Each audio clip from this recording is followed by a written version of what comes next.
Greetings! In this video, we're talking about families and family issues and problems. It's Macionis, Chapter 12. To start off, let's answer the question, what is a family? Contrast this with what is the family. In sociology, we speak of the family, quote unquote, as a social institution. A family is a long-term, exclusive, intimate relationship in which members are committed to one another emotionally as well as financially. This is a broad definition, purposefully. It doesn't exclude single-parent homes, heterosexual or homosexual families, families without kids. The book gives a more specific definition based on ancestry, marriage, and such that may be interpreted differently depending on the topics we discuss.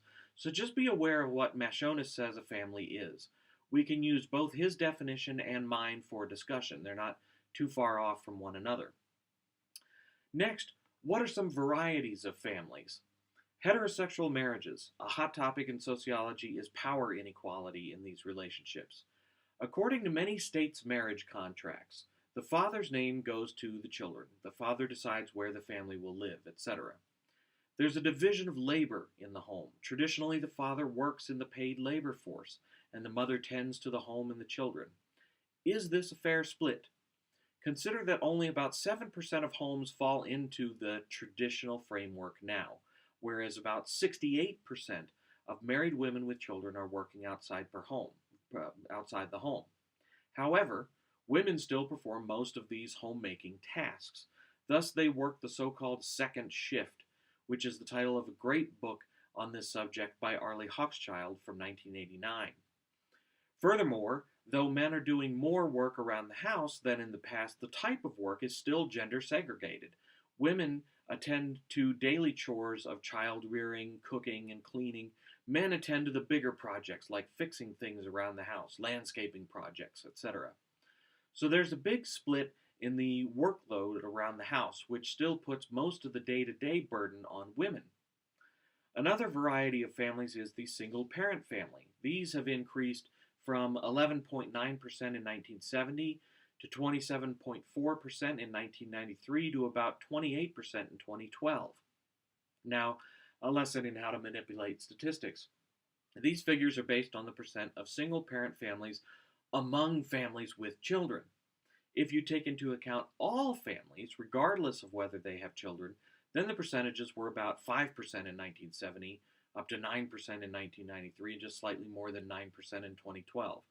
Remember that sensationalism sells, so a reporter doing a news story on single-parent families could choose the percentages that help to make his or her story sound more dire. Anyway, here are some characteristics of single-parent families.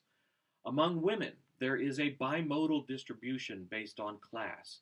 You have teenagers with unintended or unwanted pregnancies, with not much education beyond high school, few job skills, and low incomes.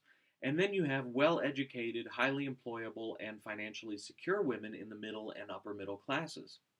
Among men, there's a small percentage of single-parent households, but they do exist just the same.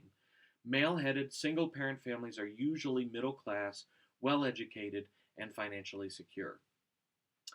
Cohabitating partnerships, heterosexual or homosexual. This is an intimate, emotional, and/or sexual relationship in which two people share the same living space.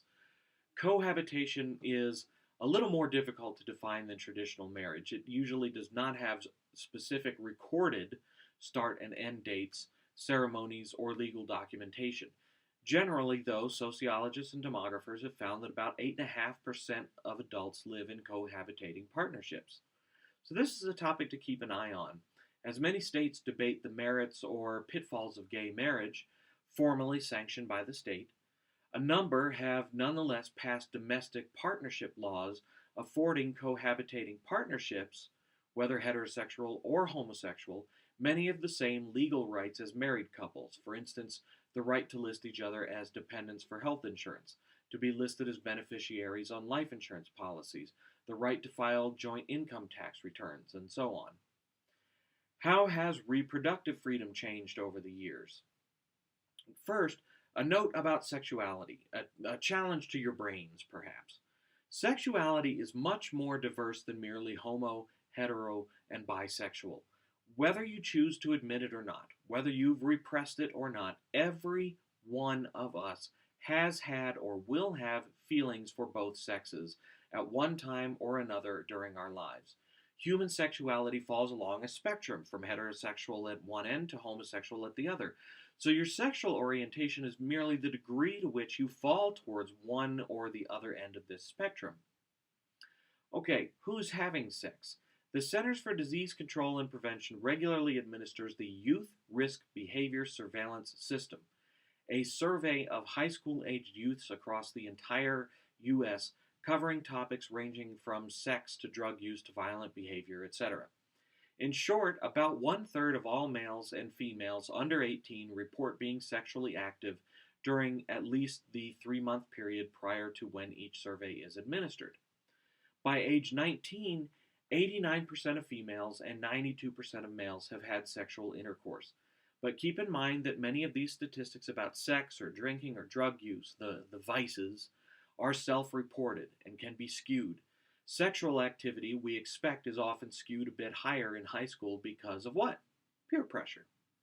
Furthermore, according to Lillian Rubin in a book called Erotic Wars from 1991, most adolescent girls who have had sexual intercourse report that they did not find it pleasurable and that it was actually disappointing. Meanwhile, most boys reported being terribly nervous their first time. So this just shows how much pressure there is in this society to become sexually active. When did birth control arrive on the scene? 3 Supreme Court cases are important here. First, Griswold v. Connecticut, 1971, gave married couples the right to contraceptives. It kept the state and pharmacists from interfering in obtaining them, even though contraception had been around for a while. Second, Eisenstadt v. Baird, 1972, gave all adults, regardless of marital status, the same rights. And then finally, Carey versus the Population Services International, 1977, kept states from interfering with minors' rights to contraceptive.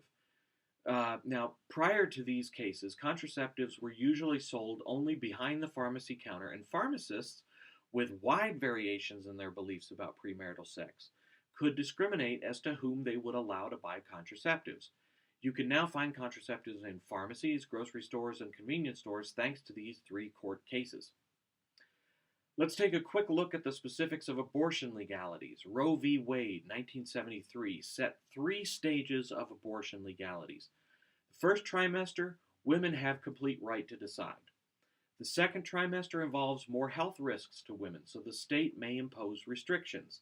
And then the third trimester, the fetus is more viable, able to be supported outside the womb. So abortion is restricted except in extreme cases, for example, threats to the life of the mother.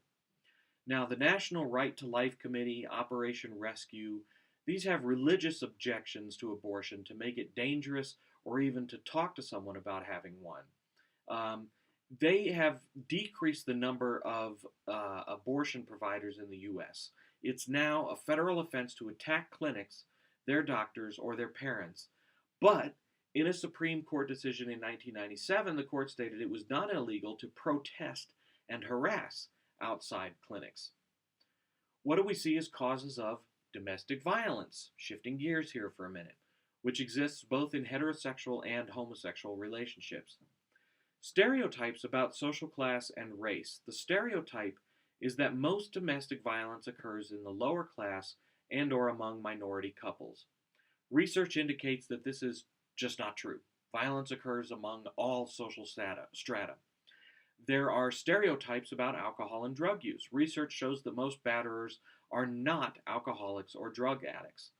Psychological problems. Some studies have found a variety of psychological problems such as depression and poor self-concept. And then lastly, socialization. Domestic violence has been condoned in our society for hundreds of years. Recall that our society began with the English coming to this country. English common law allowed husbands to correct their wives and children through the use of violence.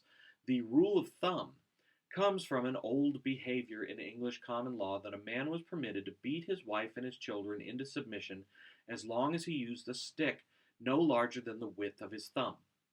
And such ideals and behaviors get passed on from parents to children. A child who is abused by his or her parent or who watched dad beat up mom is more likely to engage in that kind of behavior when he or she grows up. So, why don't abuse victims leave their abusers? Again, for both heterosexual and homosexual couples, personal or societal pressure. Both the individual, the wife, and the society at large say that the abuse victim should try to keep the marriage or partnership together, that they should try to change themselves, the circumstances that they think led to the abuse, or their partner. Financial dependence, particularly for wives, the lower status of women in society, indicated for one by their lower pay in jobs, means that a woman contemplating leaving her abuser will be scared that she can't make it on her own. And many times she can't, particularly if she doesn't have much education or much support from friends or family, etc. So that's a lot to take in, a lot about the family, but hopefully it will give you a good overview going into Chapter 12. That's it for me. Have a great week, and I'll see you online.